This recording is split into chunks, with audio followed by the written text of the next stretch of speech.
個星期六，即係6月21日，香港聖公會第10屆嘅總議會將會正式召開。總議會係每3年舉行一次嘅會議，由各個教區同埋傳道地區嘅主教、聖品同平信徒代表組成，亦係決定整個香港聖公會教省未來運作嘅最高決策機構。今年會議嘅主題就係成全聖徒，各盡其職。除咗各種嘅委員會報告、各項動議同埋選舉之外，今年總議會將重點討論全教省嘅培育藍圖，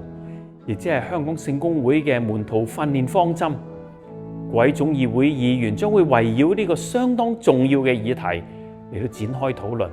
我哋應該點樣先至能夠配稱為基督徒，將上帝嘅話語傳揚開去？作為門徒，我哋應該點樣喺教會同廣泛嘅社會中服務他人，作主嘅僕人？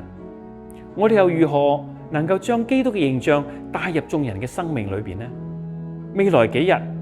嚟自教會唔同崗位嘅代表將會匯聚一堂，為此讓我哋一齊祈禱，祈求上主賜予智慧同帶領，使呢次總議會嘅決定都能夠榮耀佢嘅國度，並使我哋整個教會都能夠更加接近佢。藉賴我哋主耶穌基督而求，阿們。